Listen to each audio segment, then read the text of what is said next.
I've been working with the American chestnut for 20 years, and I've overlapped with Bill and Jared for a majority of those years.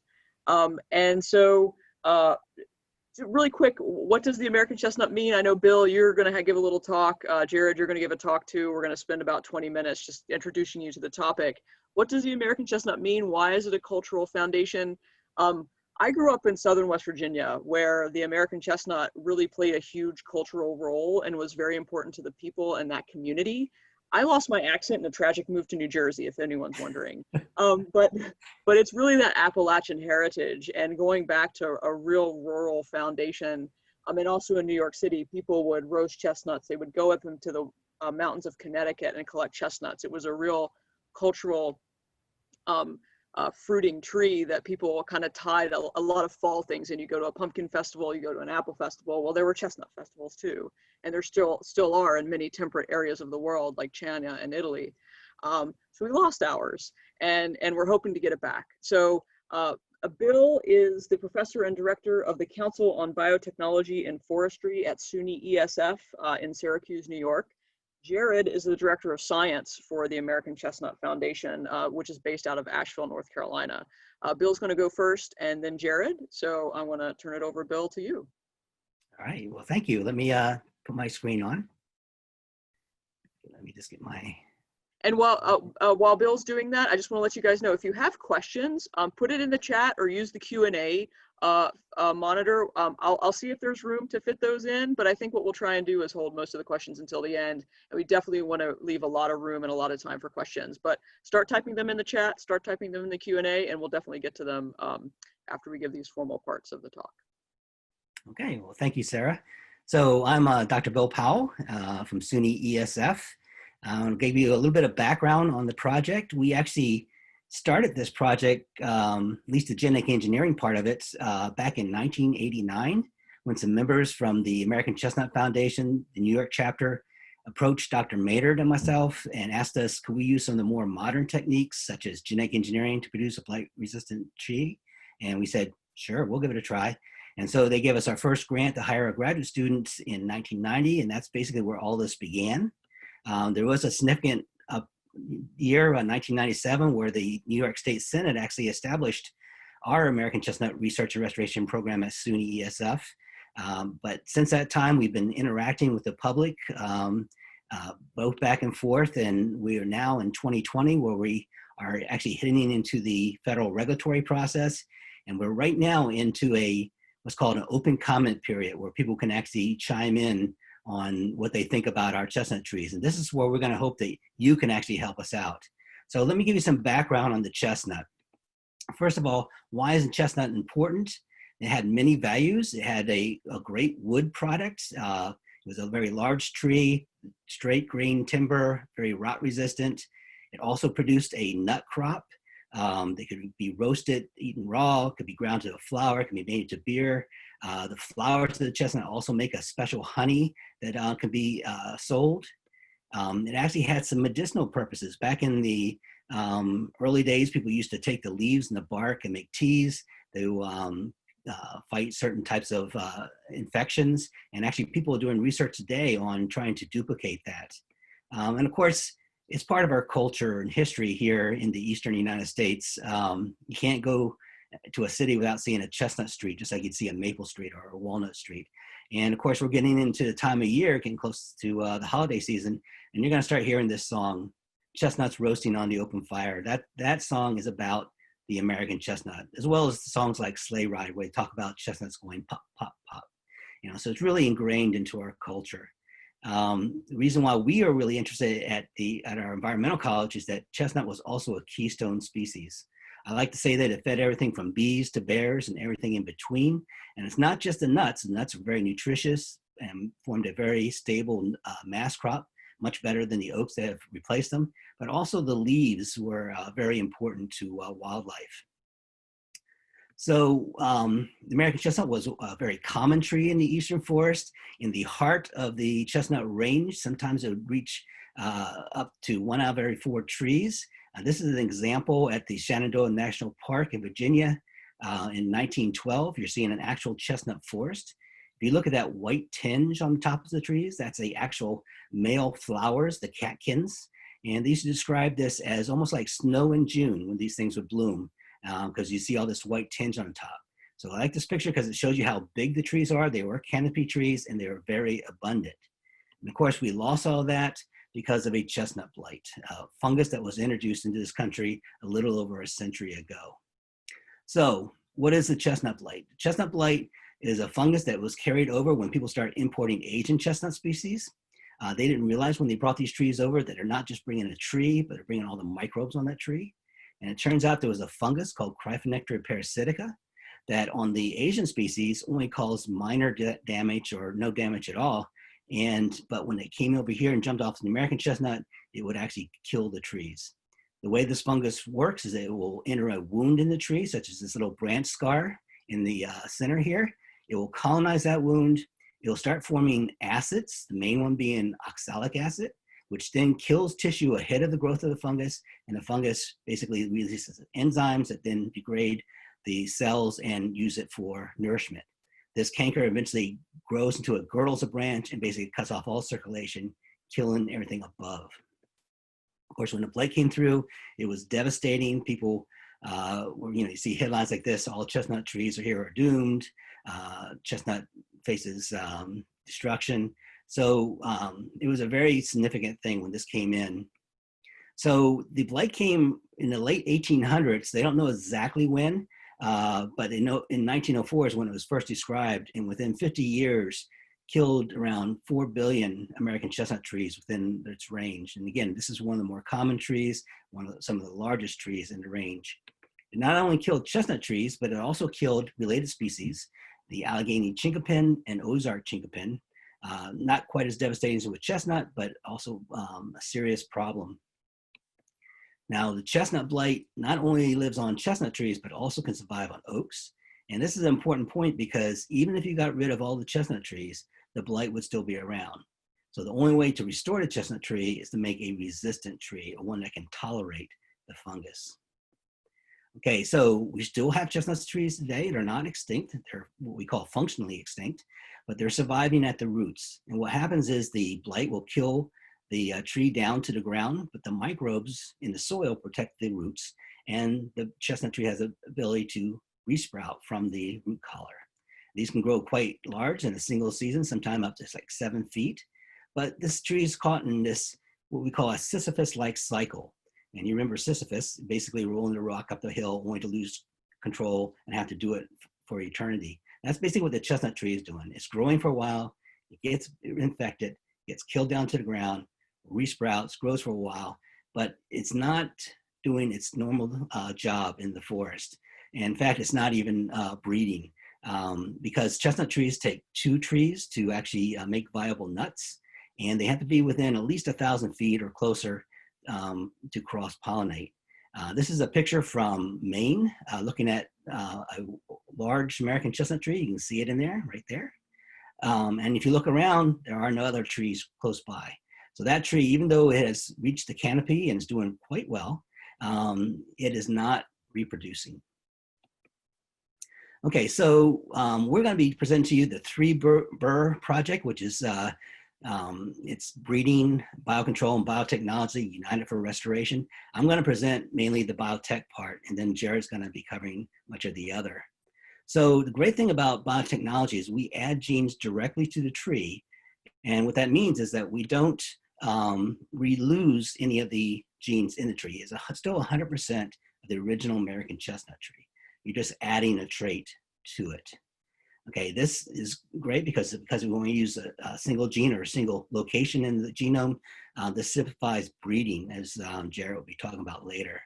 It also leads to the ability to stack genes. You can either stack genes with the ones you put in through genetic engineering, through breeding, or further genetic engineering. Example with breeding is we can actually breed these trees with backcross trees, enhancing blight resistance or adding resistance to other pathogens such as Phytophthora. You can also add genes in through genetic engineering, such as the GNK gene from Japanese chestnut for possible Phytophthora resistance. So it's a very useful technology.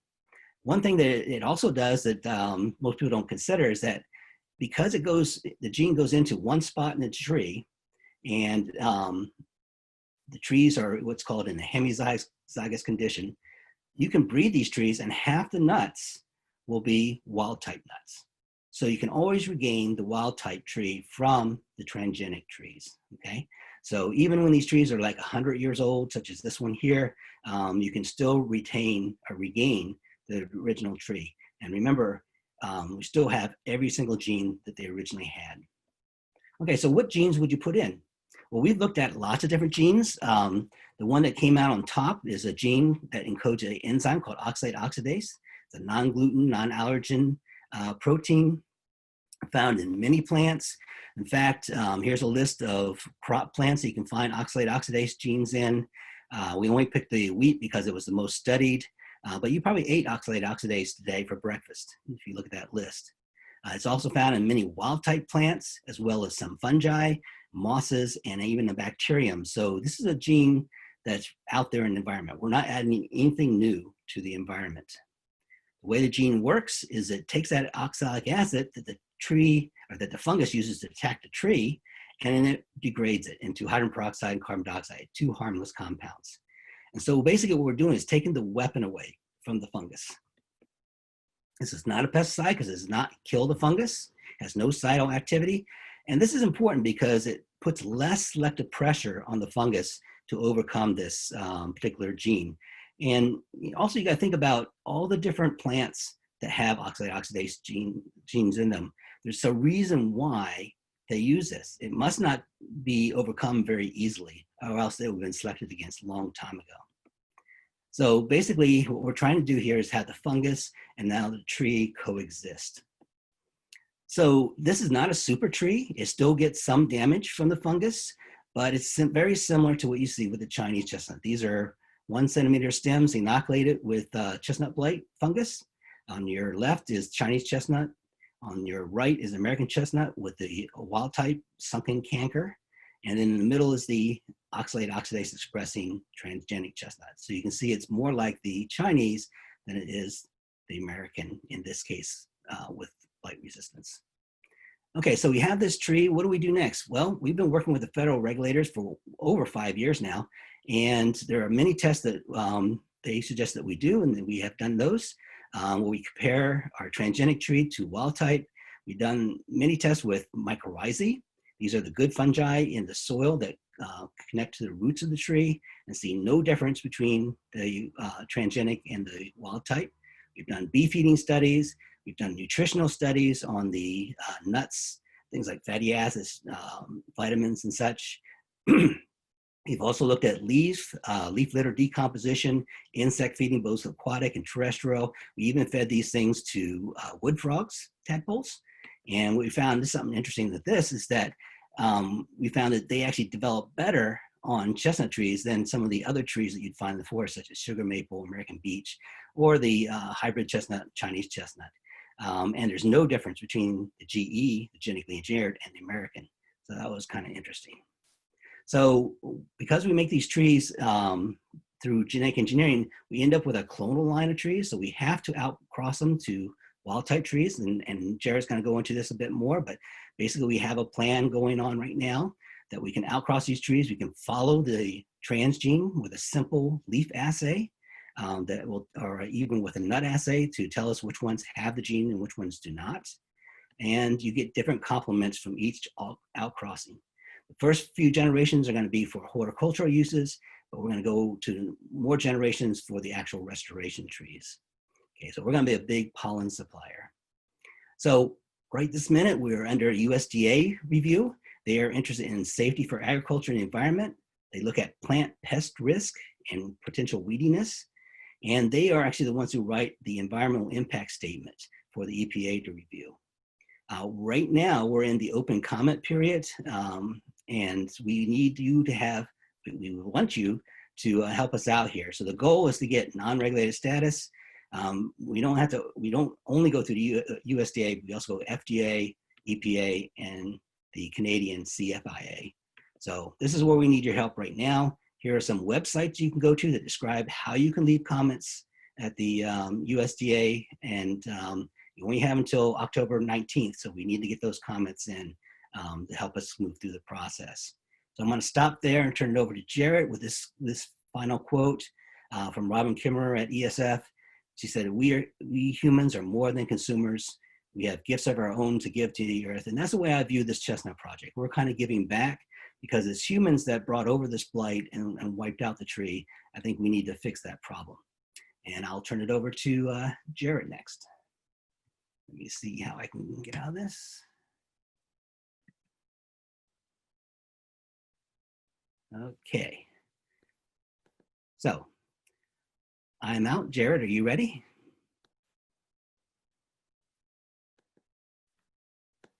Good morning, everyone. Thanks for attending this talk, and I hope you guys have some questions for us. I'd love to field some of your questions. So I'm Jared Westbrook, Director of Science for the American Chestnut Foundation. I started in 2015. I got involved in this project or interested in it prior to even, before I knew about this job, I had hiked the Appalachian Trail, and I loved the areas. Bill had a lot of pictures of Western North Carolina, and I now live in Western North Carolina, and it just is the chestnut is it's a way of connecting to place as well. And just going up on top of the mountains and harvesting the seeds myself, I see that this is something that I would love to see in the future. So in 2016, the American Chestnut Foundation adopted what's called the 3 Burr document, which basically says that we are interested in restoring the American chestnut by any means safe and effective that's necessary to get the job done. So the 3 Burr stands for breeding, biotechnology, and biocontrol, united for restoration. And I'll talk about the breeding and biotechnology, but I just wanted to mention the biocontrol. There is viruses that actually infect the chestnut blight fungus and make it less virulent on chestnut. And this method has been used to control chestnut blight in Europe, where they have a lot of orchards for nut production. And the European chestnuts are also moderately susceptible to chestnut blight. In the US, there have been multiple introductions of the chestnut blight fungus and leading to higher diversity. And that diversity, it prevents this virus from spreading between fungal strains. So there has also been a parallel effort to engineer the blight fungus so that it's able to transmit this virus to multiple different strains. And so that process is also ongoing, a process going through AfS at the moment to see if that could get through the regulatory process. And basically, we'd have to treat the tree's cankers all the time. So we are also looking for resistance. And so the method that we've pursued since 1983 is called backcross breeding. And basically what that entails is you take the Chinese chestnut, which has co-evolved with the blight fungus and is resistant to the fungus, you breed it with an American chestnut that's susceptible, and then you backcross those hybrids over multiple generations to dilute out the Chinese chestnut genes, except for those involved in resistance. Each generation, we inoculate the trees with the chestnut blight fungus, and we select individuals that have some resistance. And this program is based on the premise that blight resistance is fairly simply inherited trait. So we can dilute out most of the genes involved in, and just keep those involved in resistance. So that premise was based before there was genomics, and we've since learned that it's slightly more complicated than that. We've also been working with citizen scientists. We have 16 state chapters that have basically what they do is they find wild trees that are flowering. These trees are exceedingly rare. They tend to occur on the edges of forests, like in a clear cut or a roadside, and they notify us, and they actually work with some of their local utilities and people that have bucket trucks, and we send them pollen from our hybrid trees that have some resistance to chestnut blight, and they pollinate these wild type trees to capture more diversity. Because we're trying to restore the species across the wide range. So these trees need to be adaptable to climates from Mississippi to Maine. And you can see in this figure on the right where we've actually captured and represented this diversity in our breeding program. And so we've represented quite a lot, and there's certain areas that are better represented than others. So we're still in the process of finding these wild trees and breeding so we can capture more of that diversity. So at our flagship breeding program in Meadowview, Virginia, we've started planting these hybrid trees, and since 2002, we planted 60,000 trees in 2 seed orchards, and now we're selecting 1% of those trees, so 600.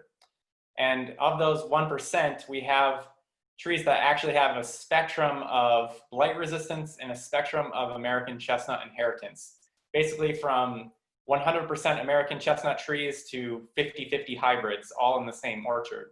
And so we're able to see how the inheritance of the Chinese genes influence the resistance and the morphology of these trees. And so you can see the trees, some of the trees that we selected, you know, this one tree on the American chestnuts, they get the blight and they die and they resprout, so they tend to look like a shrub. Some of these other trees that we've selected for resistance, they have survived with the blight for over 20 years. They do have chestnut blight. You can see cankers up and down the stem on this tree second to the left, but they are still surviving. And then we have trees that have higher levels of resistance that have a little bit more Chinese chestnut ancestry. So the 15/16 idea of getting trees that are 95% American chestnut, well, we actually have, what we achieved in reality is a spectrum. And on average, our trees are about 85% American chestnut with some moderate levels of resistance. So we're really excited about the deregulation of the transgenic tree, the potential deregulation, because it's a very efficient method to capture genetic diversity. In the breeding program, we have to screen hundreds of trees to get a single selection. With this method, we could breed the transgenic trees with wild type trees and get 50% of the progeny inherit the gene. So it's a lot simpler, and it enables us to capture a lot more diversity. And we're not talking about breeding with, you know, there's 400 million trees out there. We're talking about breeding with maybe 1,000 if we're very industrious with our conservation of these trees. And this is going to be very important because climate is changing and the trees ranges are predicted to shift north. And we need to capture a lot of the diversity so that these trees will be able to adapt to the changing climates. And this figure on the right here shows the range of the American chestnut is predicted to move from down in the southern Appalachians up into the northeastern United States and even into Canada by 2080, depending on the amount of greenhouse gases that are emitted between now and then. So we need to be able to capture that diversity for climate resilience. We also have Phytophthora root rot, which influences American chestnut. This is another pathogen. In contrast to chestnut blight, it kills the trees from the roots up, so the entire plant dies. And it was, the Chinese chestnut actually has some resistance to this pathogen as well. So we started screening our hybrids for resistance to this root rot, and we found some of our hybrids also have that resistance. So we are, this year, in fact, next week, we're going out to look at our hybrids that we have inoculated with Phytophthora cinnamomi, and we're gonna keep, we've screened like 5,000 this year, we're probably gonna keep a few hundred. We're gonna plant them at a site where Phytophthora is present in the soil. And our goal is, as these trees grow up and flower, we'll be able to cross them with the blight-tolerant transgenic tree to combine resistance to these two diseases that decimated American chestnut. So let's say we get to the point where we have diverse populations that have resistance to chestnut blight and they have resistance to Phytophthora. Just doing a thought experiment, how long will it take to get the tree back into the woods? The original range was over 180 million acres. So if we assume that we can plant 1 million acres, which is actually less than 1% of the range, how long would that take? If we assume 1% of the hardwood production in the US, which is about 220,000 trees a year, it'll take us over 2,000 years to plant this tree and get it back to its, to only 1% of its native range. So we actually need a lot of help in getting these trees out.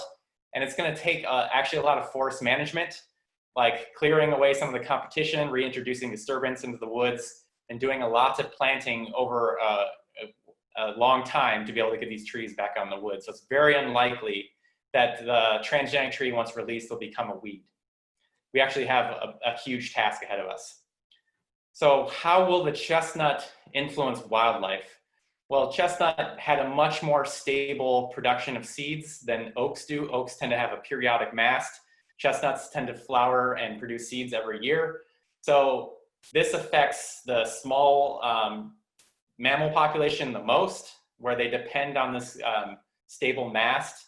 And we're expecting to see, increases in maybe some small mammals if we're able to reintroduce the tree. And there's actually an endangered Allegheny wood rat in Pennsylvania in particular, where the Department of Natural Resources or the Department of Wildlife is working on feeding these wood rats chestnuts to see if populations will rebound. So we're hoping that we'll have a positive influence through this reintroduction. So that's all I have to say. Thank you.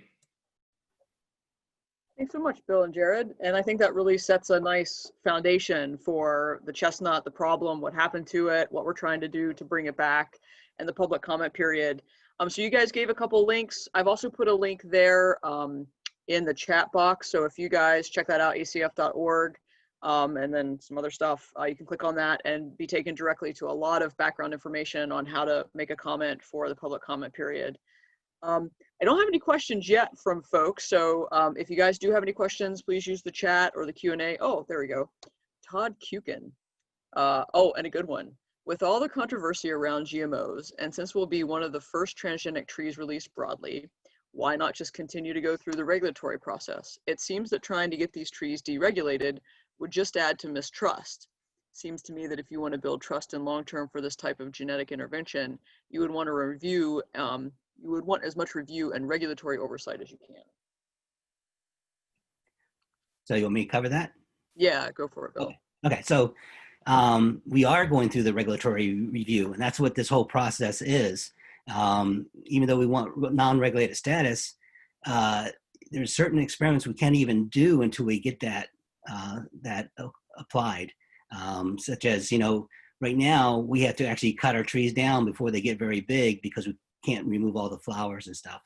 So we have done all the tests that we have been told that we needed, and they are actually going to be reviewing everything with a lot of scrutiny. But you also got to think about, we are actually making a smaller change than typical breeding does, especially hybrid breeding. And so it's really actually a technology that has lower risk than the current technology, and the current technology is safe. So.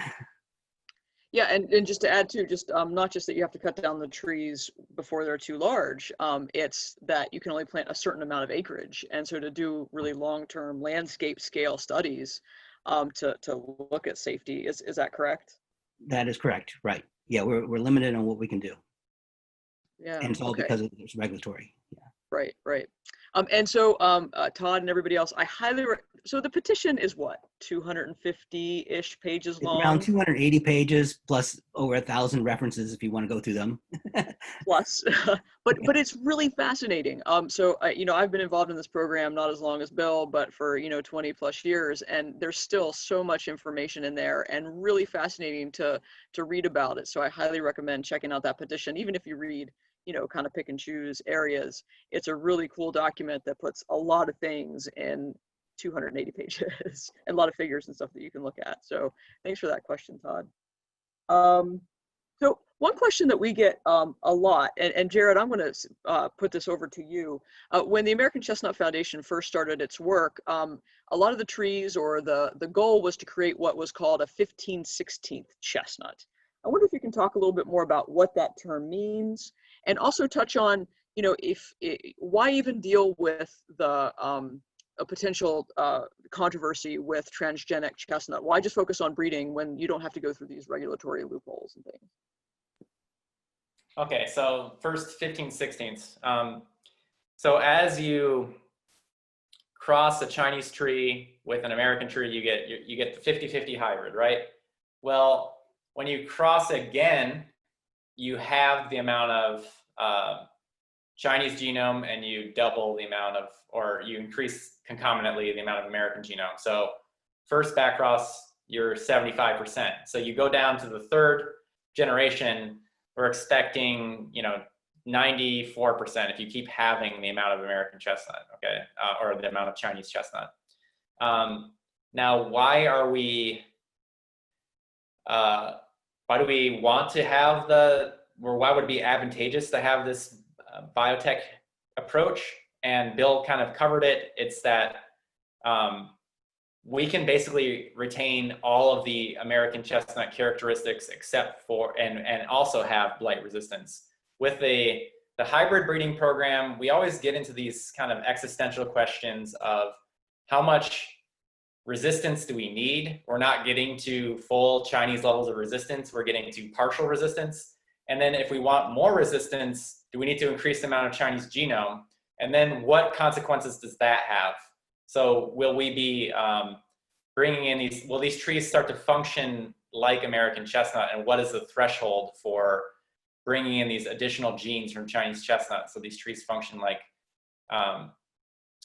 American chestnut, but also have resistance?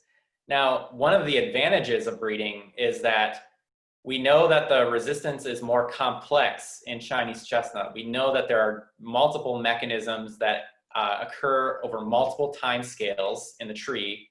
So, and in multiple environments that all influence this resistance. So what the breeding program does is it brings in the strength and the weakness of it is it brings in the complex resistance that may not be captured with just the oxalate oxidase gene. So we're thinking given how long it takes to assess the long-term resistance of these trees, we are diversifying our portfolio, so to speak, in investment terms, and trying to make sure that we have a multiplicity of approaches, and hopefully one or more of them will work. Yeah, absolutely. And that's why I like the 3 Burr, like bringing all those together and using them both together and individually, and the diversifying the portfolio. I think that's the perfect analogy. Bill, Kathleen Heffron asks, this is from Facebook, can you utilize these technologies on elm trees? That's an excellent question, because we have actually started working with elm trees. In fact, almost 10 years ago, we were doing some of this work with American elm. And we basically put it on the shelf for a while because we wanted to focus on American chestnut. But we are getting back to that now. And it's very likely that this kind of technology can also work for the American elm. The trick is finding the right gene. We've been very fortunate to find the oxalate oxidase gene that works really well in chestnut. So we need to find something comparable, or maybe a combination of genes that will provide not only Dutch elm disease resistance, but elm yellows, which is another disease which is important in elm. Good, and that's gotten the juices flowing. I'm getting more and more questions here in the Q&A. Jared, I'm going to throw this one to you from Anita Klein. She asks, what is known about the genes underlying Chinese chestnut resistance to chestnut blight, and how many major genes have been mapped? Well, not much is actually known about the resistance in Chinese chestnut. Bill has done some work and actually showed that detoxification of this acid, oxalic acid, is important and another mechanism of resistance in Chinese chestnut. So actually, the oxalate oxidase gene is not introducing anything novel.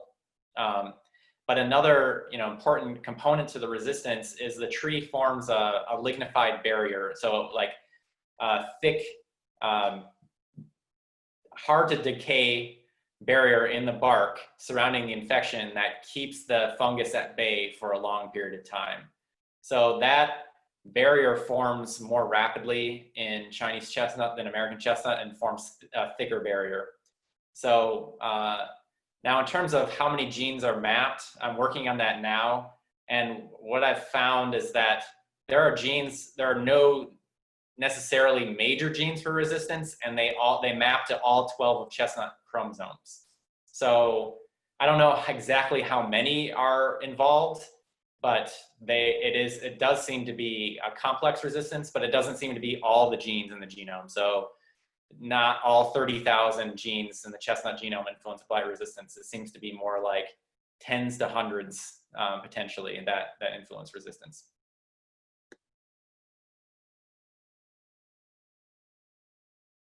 Sorry, I had to move my Q&A there to get back to my mute button. Thanks, Jared. So back to you, Bill. We had a couple questions about other species too. So like the elm, what about ash, hemlock, Fraser fir?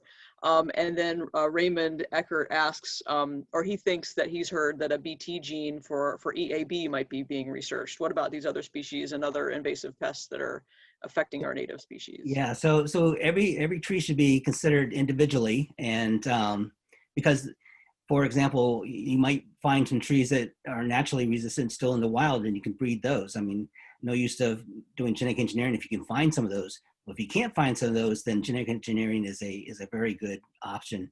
There was some research being done at Purdue on the ash tree, where they were putting in a BT to control emerald ash borer. I believe, and I hope I'm not wrong, but the person who was leading that is retired, and I don't know if that's being continued or not right now. But there was some good progress in that area at one time. So, like I said, this can be applied to a lot of different tree species, but you should look at each one individually and find out, is this the best way to go, or is there other options? Great. One of the things I just wanted to mention, one of the things that we haven't talked about and is another option that is potentially something we could use in the future is Crispr modification. And how that could be utilized is if we could, let's say in the ash tree, we know that the ash tree has multiple genes involved in emerald ash borer resistance. Well, and they've been kind of mapped in the Asian and numerous other resistant ash species. So we could change the expression of, let's say these genes are present in the American ash species. We could change the expression of these genes to respond to that emerald ash borer attack. Or we could do targeted gene insertions of the Asian genes into the susceptible species genomes. So these other technologies are on the horizon that could potentially open up new ability to work with more complex resistance. Than it's lucky that the oxalate oxidase gene, the single gene, seems to work. Often these kind of resistance mechanisms are much more complex. So we might need to work with biotechnology that influences multiple genes at the same time. Good, thanks. So a good question here from Fred Behringer. I think I'm pronouncing that right, Behringer.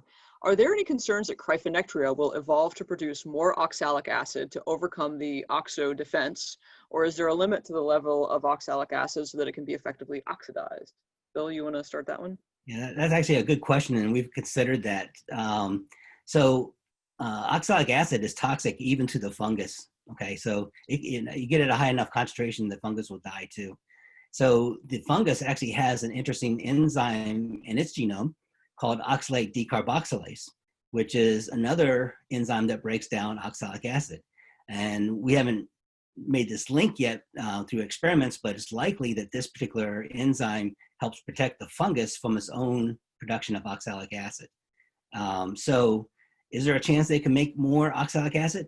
It could, but then it would have to make enough to overcome the gene expression in the tree, as well as not making too much that it overcomes its own detoxification mechanisms. Yeah, great. I'm going to go back to Fred because he asked another question too. Once approval is granted, hopefully, what is the timeline for releasing plants to natural areas, and how many lines with different genetic backgrounds will be available? Okay, maybe both Jared and myself can answer this. I'll start off by, once we have full approval, again, from all the agencies, we can start giving the trees out for horticultural uses and demonstration and experiments and education right away. But to get the trees back into the forest, we need to have a good, diverse population. And Jared's actually done some studies on this. So Jared, do you want to take over? Yeah, so one of the issues is, okay, we're starting with a single tree, a single founder line. So you could imagine, let's say we could find 1,000 flowering American chestnuts, which is actually quite difficult. And we cross that founder tree with 1,000 trees. Well, all of those trees would inherit 50% of their genome from that one founder tree and 50% from these other wild type trees from across the range. So when you plant the progeny out, you get inbreeding, and chestnut is not necessarily very tolerant of inbreeding. It has lots of mutations across the genome, and it tends to be an obligate outcrossing tree species, so it doesn't mate with itself or close relatives very well. So we actually need to breed it over multiple generations to dilute. It's similar to backcrossing. We want to dilute out that original American chestnut founder genome and bring in more of the other wild type trees genomes in there, so that the trees don't have very much inbreeding and we bring in more diversity. So how long is that going to take? We're talking about 5 generations of breeding. We're on our 3rd generation already, and Bill has done some work within his lab to grow the trees under high light conditions to get them to flower within their first year or 2 of growth. Then we can get that pollen, put it onto other wild type trees, and move this through the process of diversification fairly quickly. Some of the bottlenecks, though, are finding wild type trees to flower. It's hard to get these trees to flower because they die from the blight. And then also, once we have a diversified population, then we need to have an orchard where we plant the trees and they grow up and they produce seeds. So that's going to take another 7 to 10 years at least to get these trees producing a lot of seeds. So even if we can speed up the breeding process, at some point we still have to wait for the trees to grow. So that's what kind of slows it down a bit. I would say tree breeding gives you a lot of job security because it takes so long, right? You have to be patient too. All right, so Todd, he asked a question earlier. He also asks, do you have a sense of how you think the chestnut might reestablish itself? I'm curious if you think the forests have changed significantly over the years since the chestnuts have died off and been replaced by other species, and if that will have an impact. You want me to take that? Sara, do you want to answer that one? Bill, you start, and then I can fill in anything that. Okay. So in geological time, actually 100 years is a blink of an eye. So the chestnut trees are still going to be adapted to the forest. I mean, the big question is actually climate change. That's going to be the bigger factor, I think. And it's interesting. I just read a paper recently that around 4,700 years ago, chestnuts were in the Adirondacks in New York. They are not there now. That's outside the range. But according to those studies that Jared showed, that might be prime territory in the future for chestnut. So there's going to have to be some managed migration, so to speak. But I think it will adapt very well. Jared, do you want to go on? We're going to have Sara answer about some of the other challenges with bringing the tree back into the woods. Well, and just to touch on too, back to that climate change thing, a majority of the diversity of the species, we think, is in the southern Appalachians, where they sought refuge from the last glaciation. So that area is also going to be greatly affected by climate change. So being able to get those trees into some sort of resistant background or tolerant background and move them up is absolutely going to be a strategy that we need to take. As far as what our forests look like, the forests look vastly different than they did 100 years ago when chestnut was at its height. You've got different invasive species, different invasive pathogens. You've got very different deer populations. So you've got a lot of challenges that the chestnut isn't used to facing in these forests that are there now. Most of what took over from chestnut were oaks primarily, but of course oaks are having their own issues and trying to regenerate. For other reasons too, lack of disturbance, lack of fire, these things that also affect chestnut being able to be established in the woods. So, Jared threw that slide out that it's going to take 2,000 years just to get 1% of the range. This is going to be, and I don't want to be a downer on all this, but this is a really large scale, spatial, temporal problem that we need a lot of people to help with. Once a blight tolerant or blight resistant tree is at hand, we're going to need a lot of people out there planting trees. And so today, write a comment for the public comment period, and then in maybe 5 years, help us plant some trees. So there's lots there for folks to do and help out. All right, so Mallory Allman asks, what methods do scientists use to assess the potential for or consequences of transgenic plants breeding with distant relatives in the wild? I'm curious as someone who is interested in studying this in the future. Bill, you want to take that one? Okay, so chestnuts in general, whether they're backcross bred or mutationally bred, that some have been done in the past, or genetically engineered, can outcross to related species. The main ones would be the chinkapins. Chinkapins are also devastated by chestnut blight. So my feeling is, that would actually benefit those populations to have blight resistance if it did move in there. I don't think it's going to move in very rapidly. We can actually cross our chestnut trees with, like, say, the Ozark chinkapin, but that's with hand pollination. I don't know how often that actually occurs in the wild. I don't know, Sarah, do you know anything about how often that might occur in the wild, the crosses? With wild type or Chinese or both? Well, I was thinking more of, yeah, the related species like chinkapins. Not very often. Happens, but it's pretty rare. Yeah. Accounts. Yeah. You would have to plant deliberately. First of all, you have to find flowering trees, which are rare. So 0.001% of the population is flowering at any given time. And then you'd have to plant these blight-tolerant trees right next to them, and they would have to flower at the same time. So it can happen, but given the rarity of flowering wild trees, it's not likely to happen at a large scale. And that's why we need to do this controlled breeding. Otherwise, we're not going to just be able to plant these trees and hope they're going to cross with wild relatives and then they'll start taking over on their own. That's just not going to happen. Right, right. Kim Steiner asks, how would regulatory approval of the OXO chestnut affect regulatory review of future transgenic trees? I guess that's to me also. So for the USDA anyway, they have a new set of rules that are going to be going into effect about a year from now. And one of the things in that is familiarity, okay? If I can say that word right. So if they're familiar with a particular gene or a particular plant species, then that makes it easier for them to review. So if they're not familiar, so like when we first put this chestnut in, they've actually done a much higher level of scrutiny for us because they've never done the chestnut tree before. But once we have one approved and they now have this experience and they have all these articles and research that they've looked at, it's going to be easier in the future to get some of the chestnut trees through that way. Great. So Ken White asks, is it okay, Bill, this is going to be to you too, and Jared a little bit too, but Bill, I'll go to you first. Is it okay and easy for those of us who are not scientifically qualified to comment on the details and still submit our support to the program through the petition? Please guide us to help. Yeah, so yes, actually, I want everybody to comment who wants to comment.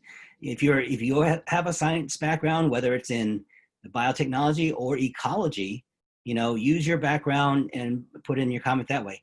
But if you don't have a science background, that's okay too, because one of the things that the USDA wants to know is, are there people out there who want to plant these trees? So if you have a story about chestnut and how you've learned about chestnut and you want to plant these trees, send that in. And I would say too, so there's about 2,000 comments up there right now, maybe even more since I looked yesterday. But it's really kind of interesting to go, much like the 280-page petition. It's interesting to go through and peruse all these comments and see what people are coming from. And most of them are, people who are telling, a very personal story about chestnut or why they want it to be restored. There are some scientific comments, and Jared, Bill, and I are all reaching out to our colleagues to have those folks, those colleagues and peers put scientifically related comments out there, but we absolutely need the general public to say, I want this to happen. For me, my pawpaw, really saw the chestnut's demise in West Virginia, and so I'll add that into my comment. And it is personal for me and my background and heritage. So we need all of you guys to make a comment. And so I'm going to put that link again to the acf.org website. I'm going to put that there as soon as I stop talking about how you can do it. There's lots of guidelines too on how you can make a comment and formulate your comment as well. So there's lots of help and support for you guys to make those comments. And can I add one more thing to that? Yeah. And I don't want to be a downer here, but there is a group out there who's going against our chestnut trees. Mainly not because of the trees themselves, but mainly because they're worried that it's going to open the door for more industrial type trees, which is not going to happen because they'll come if they come or not, either way. But so they are doing an all-out effort. So if you see some negative comments, you'll know where that's coming from if you read those. Yeah, okay, good. And so I have one more question. So if you guys have any questions, we have a couple more minutes left after Fred. So Fred's asked a couple questions already. He asks, I've asked, well, are there fungicides that could be used to keep wild trees alive so they can be used for crossing? Jared, do you want to field that one? Well, one of the methods, the fungicides, I'm not completely sure about, and I don't think there are very effective methods. People have tried some things, but one of the things we do is we put mud onto the cankers, and the mud has various other bacteria and fungi that compete with the chestnut blight fungus within the canker environment. And that actually slows down the canker growth and allows the tree to start to mount a defense response. So that's one way we keep the trees alive. And the other way is the biocontrol with the viruses. So without the genetically engineered fungus that's able to transmit viruses, one of the ways that we can work with this is we have to actually go to the fungal strains, the Cryphonectria strains that are in the tree, match them with a virus-infected Cryphonectria strain that's genetically compatible, and put those onto that virus into the canker to slow the growth. So it's kind of difficult to do the biocontrol any way you go at it. The mud packing seems to work okay, but the trees still have pretty severe cankers. Patricia, do I have time to get this last question from Lois? Oh, please go ahead. Great. Lois Levitin asks, what are your thoughts about ecological impacts of introduction of American times Chinese crosses like the Dunstan, which you can get at your local big box store, and which are now on the market?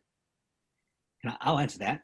I think they're going to have very little ecological impact because people have been planting hybrid trees since the 1920s, and they have not really set up residence in our forests. So, you know, they're great trees for your yards, for your orchards, you know, things like that where you care for them, but they're not going to enter the forest. And one of the main reasons is because they can't reach the canopy. We need a tree that can actually reach the canopy and compete with the other trees that are in the forest to be able to survive. Yeah, I agree. There's Japanese chestnuts have been imported since the mid 1800s. Europeans are there. There's tons of, I mean, thousands of Chinese chestnuts that were distributed by the USDA in the 1930s. They just shipped out thousands of these things to farmers and said, plant these, and they have made a fairly small impact on the ecosystems around them. So I agree, Bill. Well, that's all the questions that I see. I've put the link again to the biotech documents that's on the acf.org website. I've put a link to mud packing and biocontrol, which has a little bit more information about hypovirulence and slathering mud on a canker, and also maybe some fungicidal formulations, but there's really nothing on the market that's labeled for that. And then if I may, just put one shameless plug in for joining the American Chestnut Foundation. So I said, you know, some steps that you can do to help this project. One, go comment on the PCP website. Two, plant trees. And three, join TACF and get much more up-to-date information about what's going on, and be the first on your block to receive chestnuts for planting. I think that's all we got, Patricia. Oh, so, Bill, you want let me just say, because we are starting to run out of time. We're past the halfway point on the comment period. It ends October 19th. So please put your comment in as soon as you can. Thanks. Jared, any final remarks from you? My only remark is that we're going to need all of the help and all of the approaches to actually get this to succeed. So it's very important that we have this additional tool in our toolbox. Okay. Thank you, Bill, Jared, and Sara from the American Chestnut Foundation. This has been the first in our GMO First series. So we are very grateful to having, in a very small way, thrown our weight as the Cornell Alliance for Science behind this initiative. I cannot repeat it enough. Go and submit your comment, but like Bill said, stay around. 5 years later, you will also come on board and support in the planting of these trees. So from me, Patricia, the Cornell Alliance for Science, we say thank you and have a good day, but be on the lookout for more in our GMO Fast series. Like I said at the beginning, there is going to be BT brinjal, there is GM salmon. If this is a topic that interests you, please go to our website and register. But next Thursday, same time, same place, we are going to be talking about agroecology and what it means. So please go ahead and sign up. Sign up for our series, our webinar series, but most importantly, before you come to our website, please submit your comment to support, to bring back the American chestnut. Thank you very much. Goodbye. Have a good day.